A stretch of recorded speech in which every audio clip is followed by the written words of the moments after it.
Hi everyone, welcome to biology for SSC. और आज हम करने वाले हैं biological evolution. Actually we had to start biomolecules. I know कि मैंने बायोमोलिक्यूल्स पर छोड़ा था, but it's been a very long time, a very long break. और evolution is one of my favourite chapter, so let's just do a fresh start with biological evolution.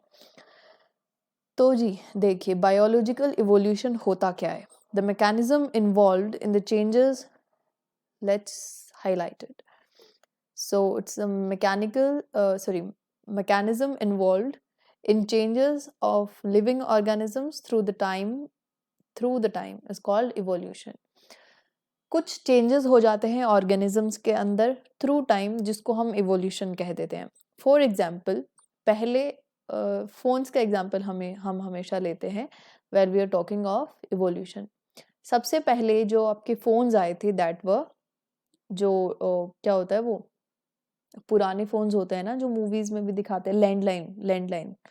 Yes, तो जो landline phones होते हैं आपके, उनसे ही हर phone का evolution हुआ है। लैंडलाइन से आया टाइप पैड, टाइप पैड से आया टच पैड। अब टच पैड में भी बहुत सारे वेरिएशंस हैं। लैंडलाइन में थोड़ा सा हमने चेंज किया और फोन को टाइप पैड में बदल दिया। टाइप पैड में हमने टच पैड में बदल दिया। टच पैड में भी बहुत ज़्यादा वेरिएशंस होते हैं, है ना? तो थोड़े थोड़े चेंजेस हुए और नया फ़ोन बन गया। थोड़ा चेंज हुआ, ये वाला टाइप पैड बन गया। इस टाइप पैड में थोड़ा सा और चेंज हुआ, सेकंड वाला बन गया, फिर थर्ड वाला, और आज के फ़ोन्स कुछ ऐसे दिखाई देते हैं। तो ये जो आपका थोड़ा थोड़ा चेंज हुआ है, it led to the evolution of mobile phones. तो similarly it can be seen in organisms as well. जैसे कि पहले ऑर्गेनिजम्स जो होते थे उनके आपका जो उनके अंदर ये होता है ना, ऑर्गन्स थे, वो प्रिमिटिव थे। हार्ट का एग्जाम्पल अगर हम लेते हैं, तो जो पुराने ऑर्गेनिजम्स थे आपके, प्रिमिटिव ऑर्गेनिजम्स, पुराने मतलब जो धरती पे पहले आ गए थे। ह्यूमंस का क्या है, हम तो हजारों, अभी हमें इतना टाइम नहीं हुआ है धरती पर आए हुए। रेप्टाइल्स जो हैं, रेप्टाइल्स को बहुत टाइम हो गया है धरती पर आए। तो जो हाँ ऑर्गेनिजम्स हमसे पहले धरती पर जन्म ले चुके थे, उनको हम कहते हैं प्रिमिटिव ऑर्गेनिजम्स। तो जो प्रिमिटिव ऑर्गेनिजम्स आपके होते हैं, वो उनके पास पुराने फीचर्स होते हैं, क्योंकि वो पहले आ गए, वो पुराना वर्जन है, ठीक है। जैसे कि आप देख सकते हो, लोअर ऑर्गेनिजम्स में 2 चैम्बर का हार्ट होता है। हमारे अंदर ह्यूमन में 4 चैम्बर्स का हार्ट होता है। 4 चैम्बर्स मतलब 4 पार्ट में, ऐसे हमारा हार्ट कुछ ऐसे 4 चैम्बर्स में डिवाइडेड होता है। तो जो पुराने ऑर्गेनिजम्स हैं आपके, उसमें 4 चैम्बर नहीं मिलेंगे। उसमें आपको किसी में 2 चैम्बर्स मिलते हैं। जैसे फिशेस में आपको 2 चैम्बर हार्ट देखने को मिलता है, फिशेस। और जो आपका ये होता है ना फ्रॉग में, तो फिर भी 4 चैम्बर का हार्ट देखने को मिलता है। तो प्रिमिटिव जो आपके फीचर्स होते हैं, वो पुराने ऑर्गेनिजम्स में हमको देखने को मिलते हैं। उन पुराने फीचर्स में कुछ कुछ मॉडिफिकेशन हुआ, और मॉडिफिकेशन होते होते एक नया ऑर्गेनिज्म तो नहीं बना एकदम से। कैसे बन जाएगा नया ऑर्गेनिज्म? तो उसमें कुछ नया मॉडिफिकेशन हुआ, और हम आज we are the modified beings. तो हम एकदम से नहीं बन गए थे। पुराने जो ऑर्गेनिजम्स थे जो पहले आ गए थे, उनमें कुछ मॉडिफिकेशन हुआ था, उसके बाद ही उनमें मॉडिफिकेशन हो के ह्यूमन बीइंग्स आज के बने हैं। तो ओरिजिन ऑफ यूनिवर्स सबसे पहले हम देखेंगे, फिर हम चलेंगे और ओरिजिन ऑफ जो आपके ये होते हैं ना, ओरिजिन ऑफ ऑर्गेनिजम्स के ऊपर। तो ओरिजिन ऑफ यूनिवर्स माना जाता है कि 10 से 13 बिलियन साल पहले हुआ था। It is made up of matter and energy. Scientist believe that it was formed about 10 to 13 billion years ago. Origin of universe को लेके 2 जो आपकी थ्योरीज हैं, they are most popular, which one is big bang theory, another one is nebular theory. तो big bang theory ये कहती है कि एक बहुत ही डेंस जगह थी संसार में, या जब टाइम भी नहीं था, स्पेस भी नहीं था। स्पेस क्या होता है? 2 ऑब्जेक्ट्स रखे हैं, ठीक है, इनके बीच के डिस्टेंस को, इनके बीच में स्पेस प्रेजेंट है, राइट? तो स्पेस तो जब होगा ना, जब ऑब्जेक्ट 2 होंगे। तो बिग बैंग थ्योरी के बारे में हम बात कर रहे हैं। तो उस टाइम पे क्या था? It is just a theory. उस टाइम पे क्या था कि एक बहुत डेंस रीजन प्रेजेंट था इन द एंटायर यूनिवर्स, जहाँ पे सारा मास इकट्ठा हुआ हुआ था। तो this is, you can imagine कि जब आप किसी लोहे की चीज़ को ले लोगे, ठीक है, जस्ट दिस इज़ अ लोहे का शीट या लोहे की क्यूब, इसको आप बीट कर करके छोटा कर दो। बिल्कुल आप इसको पीट-पीट के इतना छोटा अगर बना दोगे इस डॉट के साइज़ का, तो इसकी जो डेंसिटी है वो इंक्रीज़ हो जाएगी। डेंसिटी का हम फॉर्मूला जनरली देखते हैं, that is mass upon volume. तो किसी भी सब्सटेंस की अगर हम वॉल्यूम कम कर देते हैं तो उसकी डेंसिटी इंक्रीज़ हो जाती है, ठीक है? तो डेंसिटी जो है आपकी वो इंक्रीज़ हो जाएगी क्योंकि हमने इसका वॉल्यूम वो कम कर दिया है। तो डेंसिटी यानी घनत्व उसका वो हो जाएगा, इंक्रीज़ हो जाएगा, पर उसमें मास तो उतना ही रहेगा ना। हम ये सोचते हैं कि हम जनरली ये पढ़ते हैं ना कि एक डॉट से इतने बड़े-बड़े प्लैनेट्स कैसे बन सकते हैं। अगर आप इस डॉट को तोड़ोगे, लोहे का बहुत बड़ा आपने बॉक्स लिया और इसको एक डॉट में कन्वर्ट कर दिया पीट-पीट के, तो इसके अंदर लोहा तो इतना ही प्रेज़ेंट है ना, इसके अंदर मास तो है। अगर अब हम इस डॉट को तोड़ने लगेंगे तो इसके अंदर से ये लोहे का जो अपने क्यूब था वो निकल सकता है, उतना मास तो निकल सकता है ना, because density is directly proportional to मास।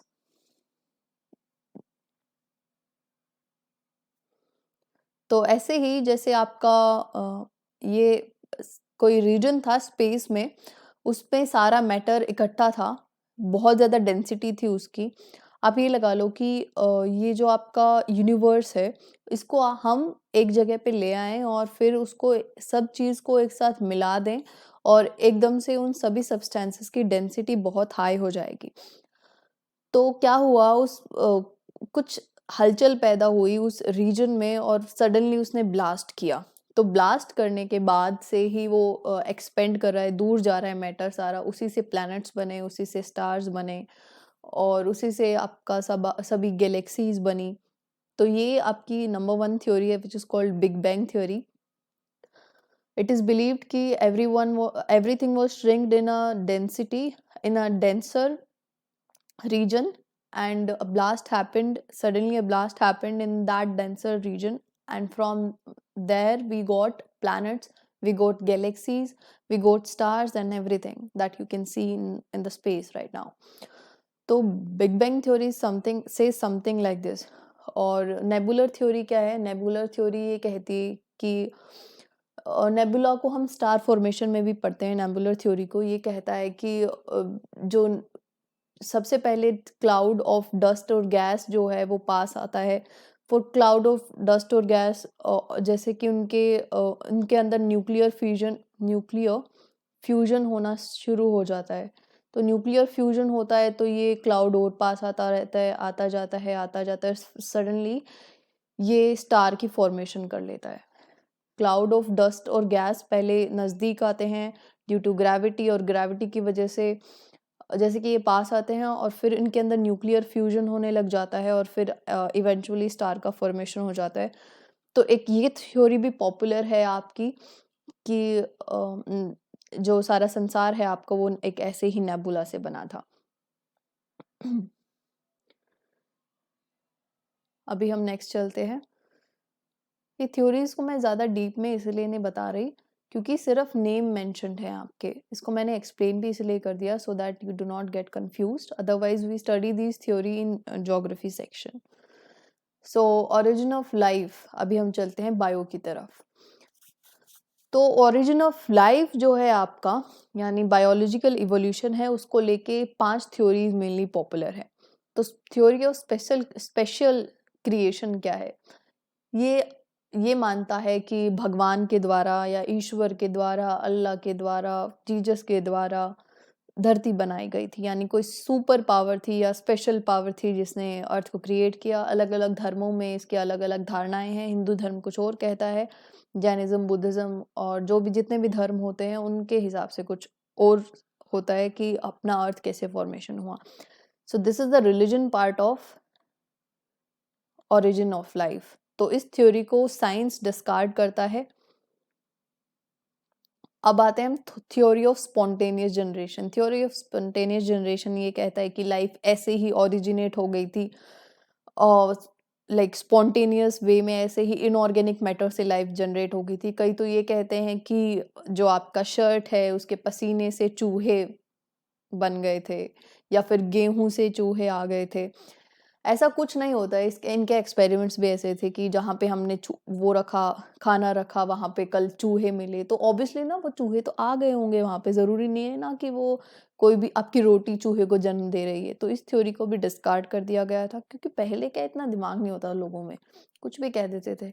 कैसी कैसी थ्योरीज दी हुई हैं। ये थ्योरी है। पेंस्पर्मिया को काफ़ी लोग मानते भी हैं, स्पेशली जो लोग एलियंस में बिलीव रखते हैं, वो उनके बीच बहुत पॉपुलर है ये थ्योरी, पेंस्पर्मिया और कॉस्मोजोइक या फिर स्पोर थ्योरी। अगर आप एक शो भी आता है एंशिएंट एलियंस, अगर आप उसको देखते हो तो इस थ्योरी का काफ़ी जिक्र होता है उसमें। तो पेंस्पर्मिया, कॉस्मोजोइक या फिर स्पोर थ्योरी क्या कहती है कि हमारा जैसे अर्थ है, अर्थ के ऊपर लाइफ स्पोर्स के फॉर्म में आई है, स्पोर्स के फॉर्म में आई है किसी और प्लेनेट से, स्पेस से, और जब ये स्पोर यहाँ पे लैंड हुए हैं, यहाँ से लाइफ का ओरिजिनेशन हुआ है। तो बायोलॉजी तो इसको नहीं मानती। अब हम इस थ्योरी को पढ़ने नहीं वाले, एवोल्यूशन को इस थ्योरी के हिसाब से नहीं पढ़ेंगे, पर ऐसे कुछ साइंटिस्ट्स हैं जिनके अमंग्स ये थ्योरी पॉपुलर होती है कि जो अर्थ के ऊपर आपकी लाइफ है वो बाहर से आई है, किसी और प्लेनेट से आई है, या फिर किसी स्पेस में कोई स्पोर घूम रहा था, वो स्पोर सडनली अर्थ के ऊपर आ गया और वहाँ से लाइफ ओरिजिनेट हुई। तो इस थ्योरी को भी डिस्कार्ड कर दिया गया। Theory of eternity of life क्या कहती है कि हम जैसे अब है ना वैसे ही थे, जैसे ह्यूमंस ऐसे कैसे टपक आए थे धरती के ऊपर, और ऐसे के ऐसे ही चलता रहेगा। ह्यूमंस ह्यूमंस ह्यूमंस ही रहेंगे, चिंपैंजीज चिंपैंजीज ही रहेंगे, बंदर बंदर ही रहेंगे। तो ये कहती है इटर्निटी ऑफ लाइफ, लाइफ हमेशा ऐसी ही थी और ऐसी ही रहेगी। तो इस थ्योरी को भी डिस्कार्ड कर दिया गया, हम इस थ्योरी को भी नहीं पढ़ेंगे। अब आते हैं हम थ्योरी ऑफ कैटास्ट्रॉफिज्म के ऊपर। कैटास्ट्रॉफिज्म क्या कहता है कि जो अर्थ है उसके ऊपर लाइफ बनती बिगड़ती रहती है।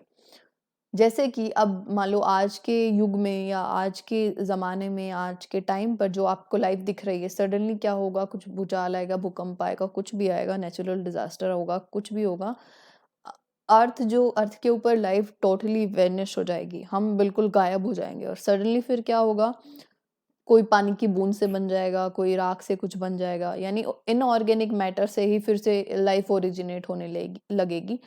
तो ये जो आपका स्पॉन्टेनियस जनरेशन वाली थ्योरी थी ना ऊपर, ये इसका ही कुछ इन्होंने मॉडिफिकेशन करके थ्योरी ऑफ कैटास्ट्रॉफिज्म दे दिया। तो इस थ्योरी को भी डिस्कार्ड कर दिया गया। अभी हम पढ़ते हैं एक्चुअल में जो इवोल्यूशन कैसे हुआ था उसके बारे में पढ़ते हैं। तो ये जो थ्योरीज थी पांचों की पांचों, they are false theories, and will study about the actual organic evolution.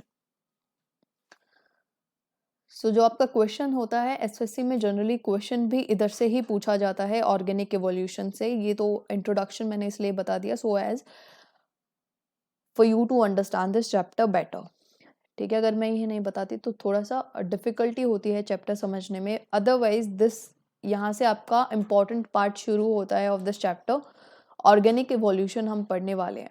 तो ऑर्गेनिक इवोल्यूशन क्या कहता है कि लोअर ऑर्गेनिजम्स जो होते हैं उनमें मॉडिफिकेशंस होते हैं, and then you get higher organisms. Lower organisms का मतलब ये नहीं कि हाइट में छोटे ऑर्गेनिजम्स हैं, देन यू गेट बड़े बड़े ऑर्गेनिजम्स, ऐसा नहीं होता है। Lower organisms are the primitive organisms जो अर्थ पे पहले आए हैं, उनसे मॉडिफिकेशन हुआ है और हायर ऑर्गेनिजम्स बने हैं। तो इस थ्योरी को प्रूव करने के लिए हमें क्या चाहिए कि एक सिमिलरिटी होनी चाहिए सभी ऑर्गेनिजम्स के अंदर अर्थ के ऊपर, है ना। हमें कैसे पता लगेगा कि लोअर ऑर्गेनिजम्स हायर ऑर्गेनिजम्स जो थे वो लोअर ऑर्गेनिजम्स से आए थे, इनके बीच कुछ सिमिलरिटी होनी चाहिए। तो सिमिलरिटी जो होती है वो हम दो टाइप के पढ़ते हैं। इनके हमारे पास प्रॉपर एविडेंसेस है, evidences from morphology and anatomy.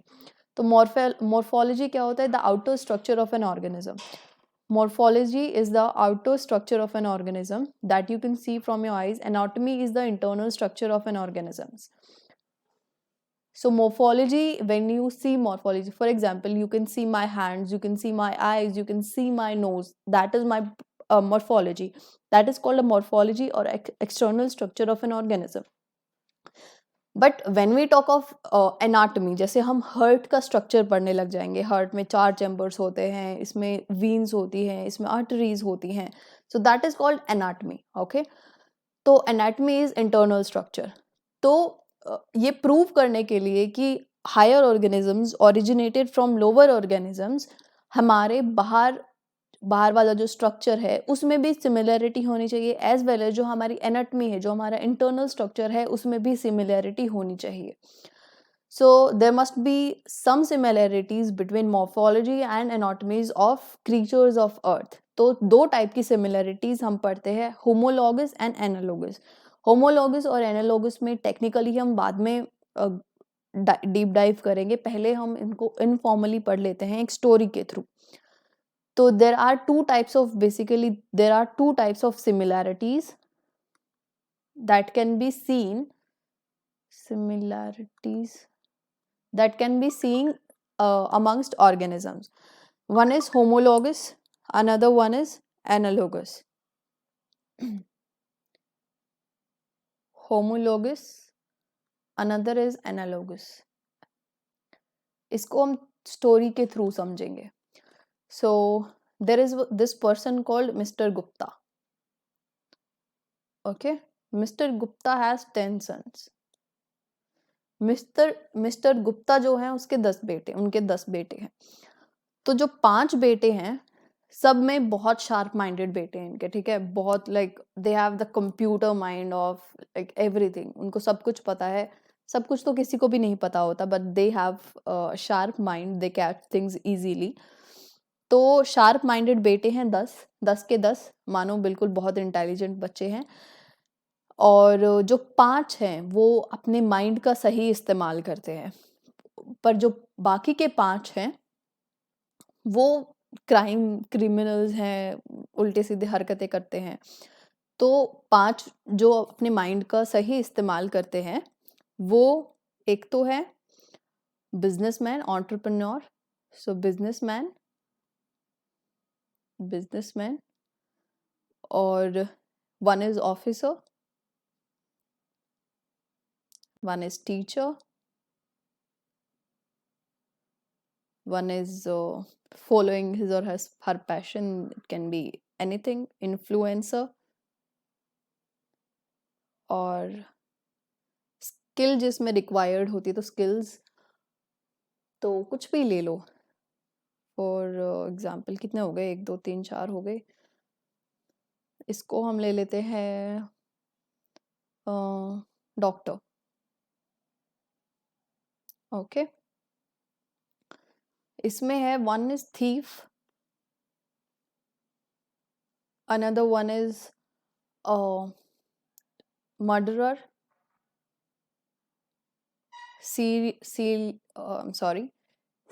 serial killer,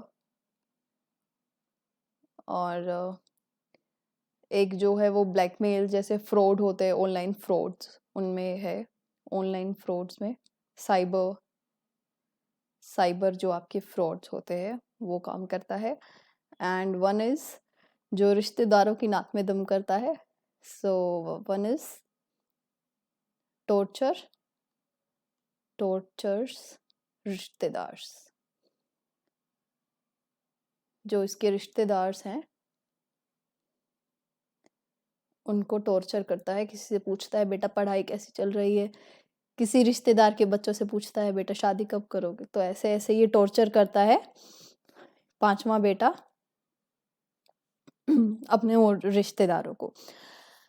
इससे हम होमोलोगस ऑर्गन की थ्योरी समझेंगे. इन 10 बेटों में एक सिमिलैरिटी है. क्या सिमिलैरिटी है? इनके पापा एक हैं. They have common point of origin. ठीक है, कॉमन पॉइंट ऑफ ओरिजिन यानी एक ही फादर से ये ओरिजिनेट हुए हैं. Mister, I am feminist, so will write mister and Mrs Gupta. You can write either of them. So they have common point of origin, Mr. Gupta और Mrs. Gupta. ठीक है, तो अभी हम ये businessman, officer, teacher, influencer, doctor, इन्होंने अपने दिमाग का सही इस्तेमाल किया. ये भी गुप्ता जी के बेटे हैं और ये भी गुप्ता जी के बेटे हैं. अब देखो, इनके माइंड का स्ट्रक्चर तो सेम है, है ना, सेम स्ट्रक्चर है ना इनका, पर ये फंक्शन जो है डिफरेंट डिफरेंट परफॉर्म कर रहे हैं। दिमाग सब में एक जैसा है, पर फंक्शन सबके अलग अलग है। कोई अपने दिमाग का सही इस्तेमाल कर रहा है, कोई नहीं कर रहा है। और इनके अंदर सिमिलैरिटी क्या है, दे हैव कॉमन एंसेस्टर या कॉमन पॉइंट ऑफ ओरिजिन, और they might have common function, they might have different function.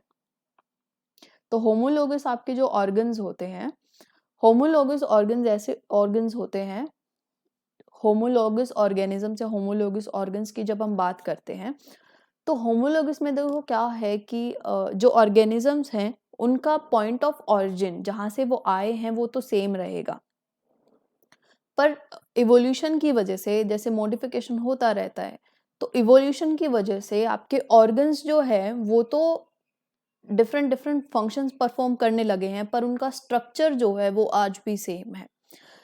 इसको हम टेक्निकल टर्म्स में देखेंगे, और ज़रूरी नहीं है कि इनका जो फंक्शन है वो डिफरेंट ही हो, ठीक है, their function might be different.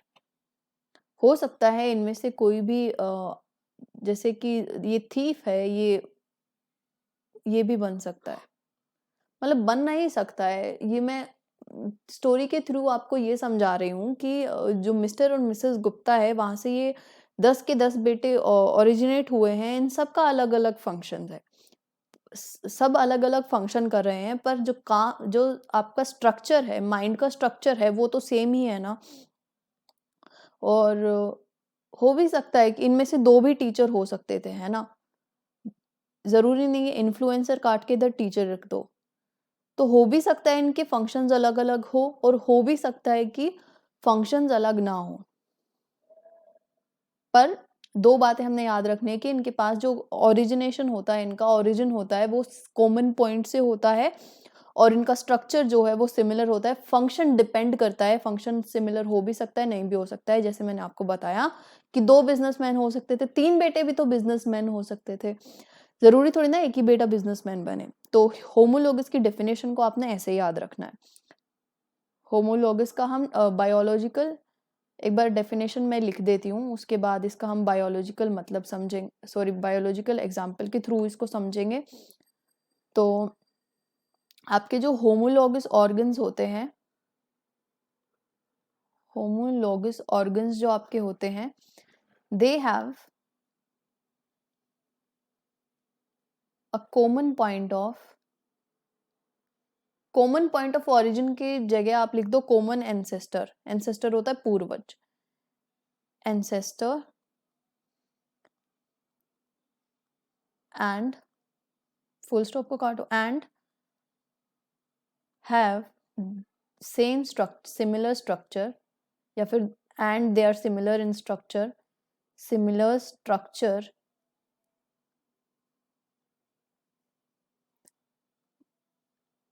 और उनका जो फंक्शन है, function might be similar. Function same हो भी सकता है, फंक्शन डिफरेंट भी हो सकता है। फॉर एग्जाम्पल बायोलॉजिकल एग्जाम्पल देखेंगे, बायोलॉजी का। फॉर एग्जाम्पल अगर आप देखो, आपके जो आईज होते हैं, आईज जो होते हैं आपके, द आईज, तो आईज जो कॉमन एंसेस्टर से हमें मिली है, सब में, सभी ऑर्गेनिजम्स में आईज का काम तो सेम ही होता है। तो हो भी सकते हैं जो होमोलोगस ऑर्गन्स आपके होते हैं उनका फंक्शन सेम हो सकता है, ऐसा नहीं है कि हमेशा उनका फंक्शन डिफरेंट ही होगा, पर स्ट्रक्चर और ये जो स्ट्रक्चर डिफरेंट होगा, sorry I am so sorry, structure similar होगा, सिमिलर स्ट्रक्चर और कॉमन एंसेस्टर आपको याद रखना है। और एक और टर्म आती है यहाँ पे आपकी डाइवर्जेंट इवोल्यूशन। डाइवर्जेंट इवोल्यूशन से मतलब है कि एक कॉमन एंसेस्टर है, वहां से डाइवर्सिटी पैदा हो रही है। कॉमन एंसेस्टर कौन है, मिस्टर एंड मिसेस गुप्ता।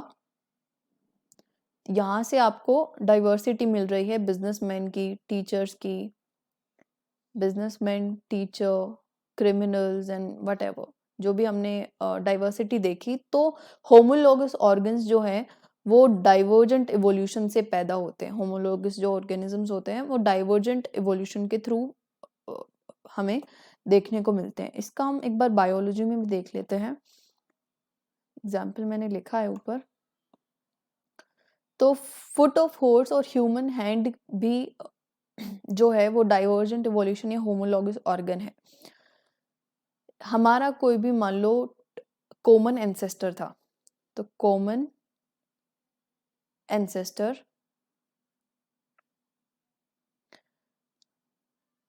इससे बने कई ऑर्गेनिज्म, ठीक है। उनमें से एक है हॉर्स और दूसरा है ह्यूमन। हॉर्स का जो फुट होता है ना, हॉर्स का जो फुट है आपका, उसका भी सेम स्ट्रक्चर होता है एज ह्यूमन हैंड, ह्यूमन के हैंड जैसा स्ट्रक्चर तो सेम है, पर हम अपने हैंड से खाना खा सकते हैं, हॉर्स अपने जो फुट होता है उससे चलता है। तो जो बोन स्ट्रक्चर होता है, जैसे बोन्स जो प्रेजेंट होती है हॉर्स के फुट में, वही ह्यूमन हैंड में वही बोन्स प्रेजेंट होती हैं, पर फंक्शन क्या है, डिफरेंट हो रहा है। तो ऐसे ऑर्गेनिजम्स को हम कहते हैं, सॉरी ऐसे ऑर्गन्स को हम कहते हैं, जैसे हॉर्स ऑफ फुट और human hand is a homologous organ. और एक एक चीज इनकी कॉमन है कि ये कॉमन एंसेस्टर से पैदा हुए हैं, इसीलिए इनका जो ये स्ट्रक्चर में सिमिलैरिटी हमको देखने को मिलती है। ये बात प्रूव करता है कि सभी ऑर्गेनिज्म जो हैं अर्थ के ऊपर, लाइक सभी ऑर्गेनिज्म एक ही चीज से आए हैं, हम सभी एक ही पॉइंट से ओरिजिनेट हुए हैं। जैसे मैंने आपको एनिमल किंगडम में पढ़ाया था ना, वैसे ही अभी हम देखते हैं एनालॉगस ऑर्गन की तरफ। एक बार इसको रिवाइज कर लेते हैं। आई फील कि मैंने थोड़ा सा अच्छे से एक्सप्लेन नहीं किया इसको। तो मिस्टर गुप्ता का हमने एग्जाम्पल लिया था, इनके 10 बेटे हैं। 10 बेटे में से 5 बेटे जो है वो दिमाग का सही इस्तेमाल कर रहे हैं, 5 बेटे हैं जो दिमाग का इस्तेमाल गलत चीज़ों में लगा रहे हैं। तो ये जो आपके 5 बेटे हैं ना, हो सकता है कि इनका फंक्शन डिफरेंट हो, लेकिन अगर हम 5 की बात करते हैं, हम अब अभी कहते हैं ना होमोलोगस ऑर्गन है, ये 5 भी तो आपस में होमोलोगस है ना, क्योंकि इनका ओरिजिन पॉइंट भी सेम है, इनका फंक्शन भी डिफरेंट है, पांचों का इनका फंक्शन भी डिफरेंट है ना, और इनका पॉइंट ऑफ ओरिजिन भी सेम है, और इनके दिमाग का स्ट्रक्चर भी सेम है। यहाँ पे तो हमने दिखा दिया कि ये पांचों के अलग अलग फंक्शन है, पर जरूरी थोड़ी ना है कि सब अलग अलग काम करें। हो सकता है 3 बेटे मिलके अपना अलग स्टार्टअप खोल लें, तो तीनों के तीनों एंटरप्रेन्योर भी तो हो सकते हैं। तो ऐसे कोई फंक्शन जो है आपका, उसमें कोई जबरदस्ती नहीं होती कि फंक्शन को हमने अलग करना ही करना है। 2 चीजें याद रखनी है, स्ट्रक्चर सेम है, और कॉमन पॉइंट जब आपको दिखे जहाँ पे कि कॉमन एंसेस्टर से पैदा हुए हैं वो, तो वहां पे आपको लगा देना है होमोलोगस ऑर्गन के ऊपर। डाइवर्जेंट इवोल्यूशन यही होता है जब हम एक ही चीज से डाइवर्सिटी मिल रही है। जैसे मिस्टर और मिसेस गुप्ता से हमें डाइवर्सिटी मिल रही है, कितनी सारी इनकी फैमिली में कितनी ज्यादा डाइवर्सिटी हमको देखने को मिलती है। एनालोगस ऑर्गेनिजम्स हम देखते हैं क्या होता है। अपने पास देखो 2 फैमिलीज को और हम देखते हैं, mister and Mrs Mehta, mister and Mrs Shukla, so one is और फैमिली जोशी, एंड एक और ले लेते हैं मेहता शुक्ला शर्मा ले लेते हैं। तो यू हैव 4 फैमिलीज, इनके भी like they have also kids, और इनके बच्चे जो हैं, मेहता के एक बच्चा चोर है, थीफ। शर्मा जी का तो रिचुअल है, इनका बच्चा टॉपर है, तो टॉपर को डॉक्टर बना देते हैं। शुक्ला के बच्चे को हम बना देते हैं सीरियल किलर। जोशी के बच्चे को बना देते हैं रिश्तेदारों को तंग करने वाला, रिश्तेदार टॉर्चरर। ठीक है, तो देखो अभी ये फैमिली सबकी अलग अलग हो गई हैं। हमारे पास 5 फैमिली है, गुप्ता, मेहता, शुक्ला, जोशी और शर्मा।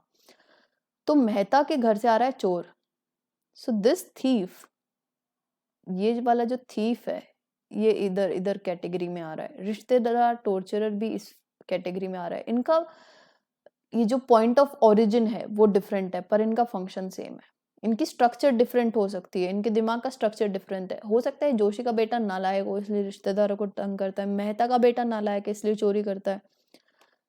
शुक्ला का बेटा गलत संगत में पड़ गया, इनके दिमाग का स्ट्रक्चर अलग अलग है। देखो इन मिस्टर मेहता, जितने भी मैंने फैमिलीज बताए, इनके ब्रेन का स्ट्रक्चर अलग अलग अलग है, पर ये इधर आके फंक्शन तो सेम ही परफॉर्म कर रहे हैं। कोई शार्प माइंडेड है, फर्क नहीं पड़ता, आखिर में काम तो चोरी कर रहा है ना वो। तो मेहता का बेटा चोरी कर रहा है, तो थीफ की कैटेगरी में हमने उसको रख दिया। ऐसे ही मिस्टर शुक्ला का बेटा सीरियल किलर है, तो हमने इसको सीरियल किलर की कैटेगरी में इधर लाके रख दिया। स्ट्रक्चर सेम नहीं है इनके दिमाग का, शुक्ला और गुप्ता के बेटे का स्ट्रक्चर सेम नहीं है, पर काम दोनों सेम कर रहे हैं। Serial I am very confuse in this term. Serial serial killing ही तो कर रहे हैं ना दोनों, चाहे दिमाग का स्ट्रक्चर सेम हो या अलग हो। अभी शर्मा का बेटा डॉक्टर बन रहा है, बेशक से नालायक हो, कैसा भी हो, पढ़ लिख के कैसे भी बच्चे को डॉक्टर बनाया ना शर्मा जी ने। तो इधर भी गुप्ता और जो शर्मा जी के बेटे हैं, उनके दिमाग का स्ट्रक्चर सेम हो ना हो ये किसी को नहीं पता, पर डॉक्टर्स तो आखिर में दोनों एक ही है ना। तो ये होते हैं एनालॉगस टाइप के बच्चे। तो हमें ये फर्क नहीं पड़ता है कि आ कहाँ से रहे हैं, कौन सी फैमिली से आ रहे हैं, कौन से ग्रुप से आ रहे हैं, फंक्शन सेम ही होता है। इसको हम ऑर्गेनिजम्स के थ्रू अगर पढ़ते हैं तो हम विंग्स देखते हैं, wings of insects, birds and bats. Insect जो अर्थोपोडा में आते हैं वो हमने एनिमल किंगडम में देख लिया। ऐसे बर्ड्स डिफरेंट ग्रुप से आते हैं, बैट्स भी डिफरेंट ग्रुप से आते हैं। इनके पंख उड़ने के ही काम आते हैं, पर इनके पंखों का जो स्ट्रक्चर है ना, वो आप उसको खोल पाट के देखोगे ना, मैग्नीफाई करके देखोगे, तो इनके विंग्स का स्ट्रक्चर डिफरेंट मिलेगा, पर काम क्या हो रहा है, उड़ना ही तो हो रहा है ना। चाहे वो इंसेक्ट वाली ग्रुप से आए, चाहे वो बर्ड वाले ग्रुप से आए, चाहे वो बैट्स वाले ग्रुप से आए, इवेंचुअली काम हो रहा है फ्लाइंग का। तो this is the example of analogous organs. और गिव मी 1 सेकेंड, इसको हम एक बार इससे भी समझ लेते हैं। जैसे हमने ब्लैंक पढ़ते हैं, हमने 5 फैमिलीज के बारे में पढ़ा, गुप्ता, मेहता, जोशी, शर्मा एंड शुक्ला। इनके सब में से एक एक बच्चा थीफ बन रहा है। फॉर एग्जाम्पल इन तीनों का बच्चा एक एक थीफ है। सो उनके दिमाग का स्ट्रक्चर डिफरेंट हो सकता है इन तीनों का, पर फंक्शन क्या है, चोरी। ऐसे ही Joshi and Sharma have one thing in common, say for example there इनके बच्चा क्या है, डॉक्टर है। तो स्ट्रक्चर इनके दिमाग का अलग अलग हो सकता है, फंक्शन सेम ही है। ऐसे एनालॉगस ऑर्गन्स हमको देखने को मिलते हैं कि आ रहे हैं ऑर्गेनिज्म डिफरेंट डिफरेंट ग्रुप से। जैसे कि तितली आई कहीं से, कौन से दूसरे ग्रुप से, बर्ड आया है, चिड़िया आई है, और कहीं से बैट आया है किसी और ग्रुप से। पर इनके विंग्स का जो काम है वो बैट, बर्ड एंड तितली, बटरफ्लाई। पर इनके विंग्स का eventually at the end of the day काम क्या है, उड़ना। ठीक है, ऐसे होमोलोगस ऑर्गन्स हमने पढ़ लिए हैं, एनालॉगस ऑर्गन्स भी हमने पढ़ लिए हैं। और एनालॉगस ऑर्गन्स के साथ हम एक टर्म यूज करते हैं, which is called convergent evolution. Analogous organs जहाँ पे भी हमको देखने को मिलते हैं, वहाँ पे हमें कन्वर्जेंट टाइप का एवोल्यूशन देखने को मिलता है। कन्वर्जेंट जैसे कोई भी चीज़ कन्वर्ज हो रही है, जैसे कि शुक्ला, गुप्ता, मेहता, ये अलग अलग फैमिली, अलग अलग ग्रुप हैं, पर इनमें एक सिमिलैरिटी है, ये इधर आके कन्वर्ज हो रहे हैं कि इनके बेटे चोर हैं। ऐसे ही जोशी और शर्मा में एक सिमिलैरिटी है, बेशक ये अलग अलग ग्रुप से, बेशक से ये महाराष्ट्र से है और ये आंध्र प्रदेश से है, पर they have one thing in common, इनके बच्चे जो है वो डॉक्टर है।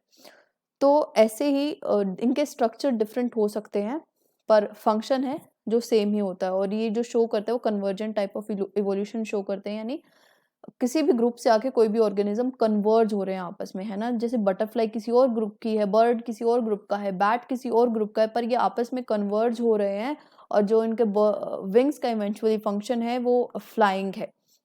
So analogous organs are the organs which might be different in their structure, which have different structure, लिख लो, which have different structure and obviously different point of origin. Different point of origin या फिर different ancestors होते हैं इनके, but have similar functions. Analogous organs are the organs which have different ancestors but have similar functions. Okay? Different ancestors अगर होंगे तो उनका structure भी डिफरेंट ही होगा। तो डिफरेंट एंसेस्टर अगर आप लिख लोगे तो आपको याद आएगा कि इनका जो स्ट्रक्चर है, इनके ऑर्गन्स का स्ट्रक्चर है, वो भी अलग अलग होगा। आई होप होमोलोगस और एनालोगस आपको क्लियर है, क्योंकि क्वेश्चन जो है हमेशा पूछा जाता है होमोलोगस ऑर्गन से, और वेस्टिजियल ऑर्गन से भी काफ़ी और बार आपके एसएससी में क्वेश्चंस आते हैं। तो होमोलोगस और एनालोगस को आपको अच्छे से पढ़ना है, ऊपर की थ्योरी को बस थोड़ा सा देख लेना, और हम इनके क्वेश्चंस भी करेंगे। ऐसा इतने ज़्यादा क्वेश्चंस आते नहीं हैं इस चैप्टर से, but I will for your practice सिर्फ PYQs नहीं करेंगे, और भी कुछ क्वेश्चंस होंगे जिस टाइप से आपको आइडिया लग जाएगा। इंपॉर्टेंट क्वेश्चंस जो होते हैं मोस्टली पूछे जाते हैं इवोल्यूशन से, वो हम कवर करेंगे after once we complete this chapter. So that was it for today. I hope I made you understand. अगर अभी भी कोई डाउट है, you can freely ask me. Now I am ending the section, I am ending the session. Thank you.